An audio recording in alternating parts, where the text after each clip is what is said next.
Hello बच्चों, कैसे हैं आप सब। आज हम पढ़ रहे हैं आपकी क्लास 4 हिंदी सुरभि का पाठ 6 और इस पाठ का नाम है पेड़ पौधों की दुनिया। आप देख रहे हैं इस चित्र में हमें क्या दिखाई दे रहा है। इस चित्र में हमें हरे भरे बड़े बड़े आम के पेड़ दिखाई दे रहे हैं।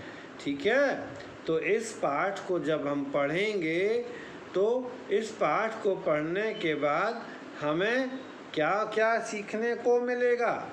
इस पाठ को पढ़ने के बाद आपको पेड़ों का महत्व समझ में आएगा, पेड़ों की उपयोगिता समझ में आएगी, है ना। पेड़ हमारी धरती पर एक ज़रूरी हिस्सा है, यह भी समझ में आएगा। और साथ ही साथ इस पाठ में हम पढ़ेंगे कि वृक्षारोपण करना है और कैसे करना है, जिससे कि आने वाले समय में हमारा पर्यावरण जो है स्वस्थ और स्वच्छ रहे। ठीक है, तो चलिए हम पाठ शुरू करते हैं।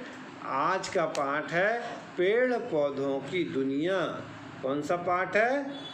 पेड़ पौधों की दुनिया। तो शुरू करते हैं आज का पाठ। एक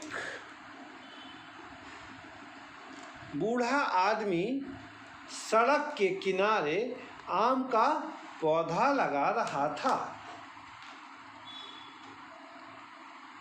वह इतना बूढ़ा था कि उसके हाथ पैर कांप रहे थे। संयोग से उसी समय वहाँ से राज्य के राजा की सवारी निकली। उस बूढ़े आदमी को पौधा लगाता देखकर राजा ने कहा, बाबा, भला इस उम्र में आप यह पौधा क्यों लगा रहे हो? क्या आप इसके फल खा सकेंगे? तो क्या हुआ, एक जो बूढ़ा आदमी था वो सड़क के किनारे बैठा हुआ था और वो एक पेड़ लगा रहा था। किसका पेड़ लगा रहा था वो आदमी? आम का पेड़ लगा रहा था। वो इतना बूढ़ा था कि वो ठीक से पेड़ को लगा नहीं पा रहा था। तो उसी समय राजा वहाँ से निकले। तो राजा ने देखा कि ये आदमी पेड़ लगा रहा है, तो उन्होंने बूढ़े आदमी से कहा कि भाई, आप बाबा ये पेड़ अभी क्यों लगा रहे हो? इस पेड़ को लगाने के बाद क्या आप इसके फल खा पाएंगे? तो राजा की बात सुनकर वह मुस्कुराया, बोला, महाराज, जिस पेड़ पौधे को मेरे दादा ने लगाया था उसके फल मैं खा रहा हूँ और जो मैं लगाऊंगा उसके फल मेरे बेटे खाएंगे। यह ज़रूरी नहीं कि जो पौधा लगाएं वही उसका फल खाएं। पेड़ पौधे तो समाज की धरोहर हैं। बाबा जी ने कितनी अच्छी बात कही। बाबा जी ने कहा कि जो पेड़ मैंने लगाया था, मेरे दादाजी ने लगाया था, उस पेड़ के फल कौन खा रहा है? मैं खा रहा हूँ। और जो पेड़ मैं लगाऊंगा उसके फल कौन खाएगा? मेरे बच्चे खाएंगे, मेरे नाती पोती खाएंगे। ठीक है ना। तो क्योंकि पेड़ पौधे क्या हैं? पेड़ पौधे जो हैं वो हमारी धरोहर हैं, संपत्ति हैं। राजा बूढ़े आदमी की बात सुनकर बहुत प्रसन्न हुआ। उसने अपने मंत्री जी से कहा, मंत्री जी, बाबा को मेरी ओर से 100 स्वर्ण मुद्राएं भेंट कर दें। यह बड़ा परोपकार का काम कर रहे हैं। तो उन्होंने कहा कि मंत्री जी, आप एक काम करिए, इस बाबा जी को 100 मुद्राएं दे दीजिए, जिससे ये पेड़ पौधे आराम से लगा पाएँ और इन्हें जहाँ जिस चीज़ की ज़रूरत हो उसको वो उसकी व्यवस्था कर सकें। बूढ़े आदमी ने स्वर्ण मुद्राएं स्वीकार करते हुए कहा, मुझे तो इस पौधे का फल इसी उम्र में मिल गया महाराज। उन्होंने कहा कि देखिए, मैंने जो पेड़ लगाया था उसका जो फल है वो हमको मिल गया। बूढ़े आदमी ने ठीक ही कहा था। पेड़ पौधे मनुष्य जाति के लिए धरोहर हैं। हजारों वर्षों से एक पीढ़ी उन्हें आने वाली पीढ़ी को सौंपती आई है। इस पीढ़ी का भी कर्तव्य है कि वह अपने आने वाली पीढ़ियों के लिए वह पेड़ों की धरोहर को भारी संख्या में छोड़कर जाएं। धार्मिक ग्रंथों में वृक्षों की उपयोगिता के कारण ही उनके गुणगान किए गए हैं। तो बाबा जी ने फिर बताना चालू किया कि ये हमारी को बहुत ज़रूरी है कि हम पेड़ लगाएं और जो पेड़ हमारी एक पीढ़ी ने लगाया था उसको धरोहर के रूप में हम दूसरी पीढ़ी को सौंपें। मतलब अगर मैं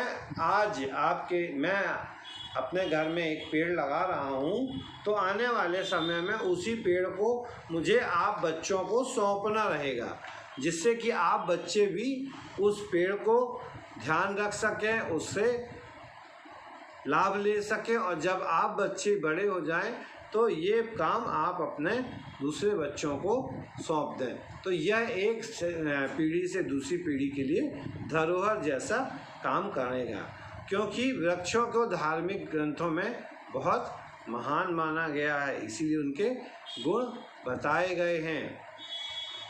वृक्ष लगाना पुण्य का कार्य और काटना पाप का कार्य माना जाता है।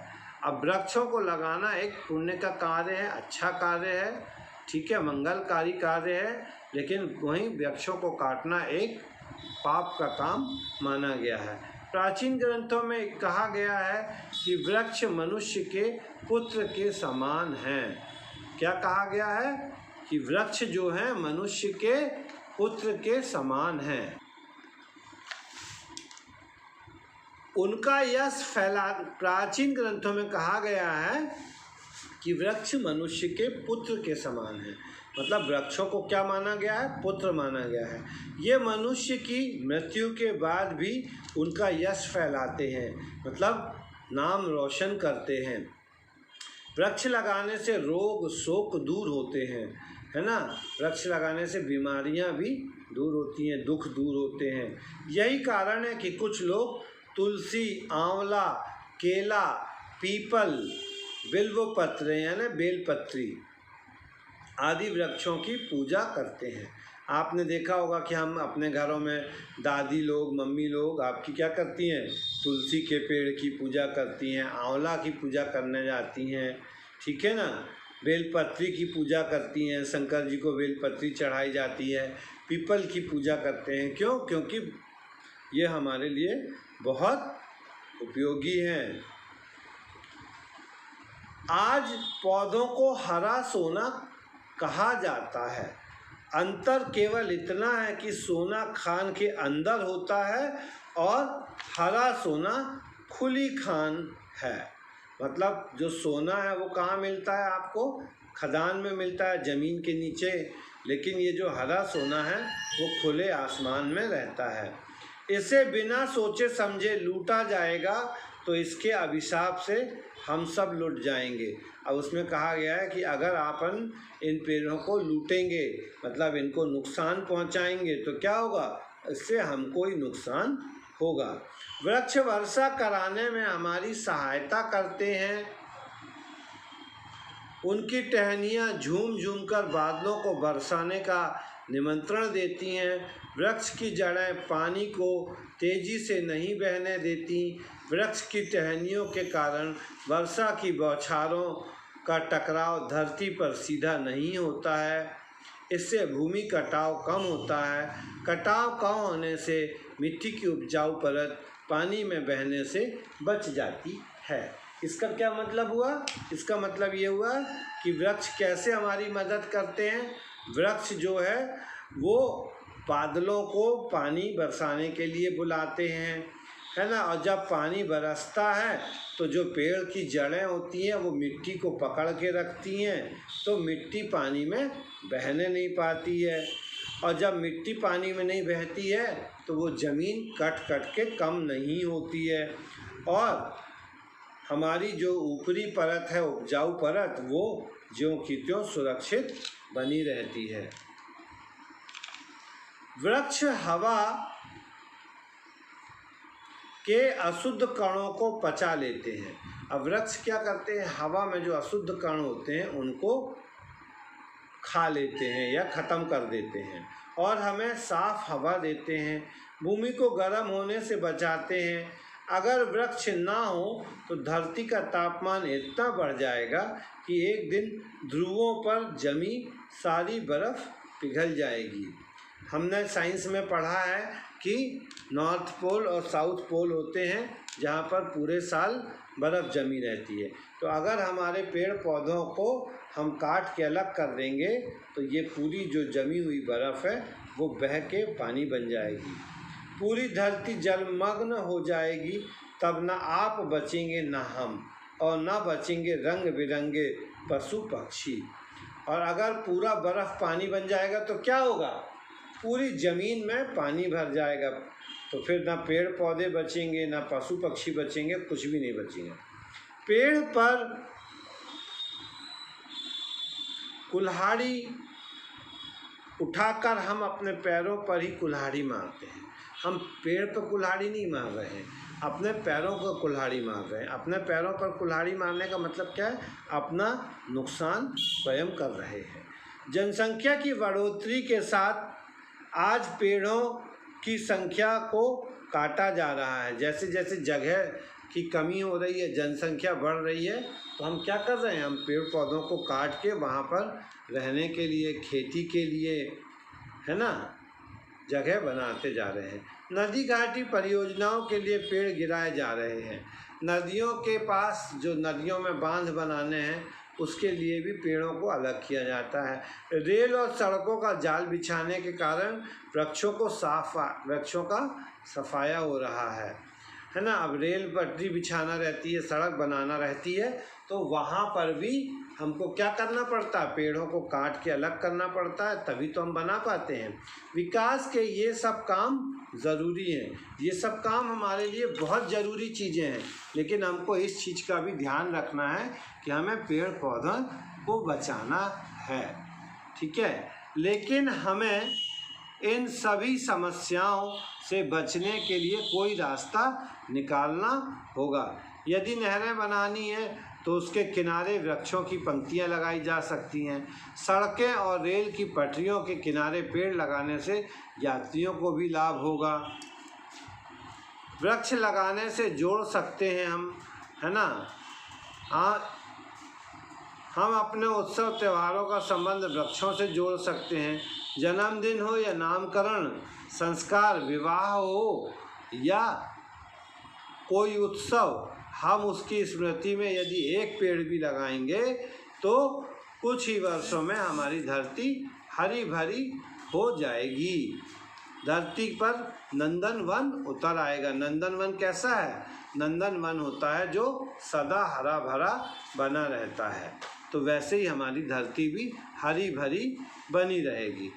इस काम में बच्चे भी हाथ बटा सकते हैं। वे अपने घर के आसपास विद्यालयों में स्वयं पौधे लगाकर उनकी देखभाल करके अपना सहयोग दे सकते हैं।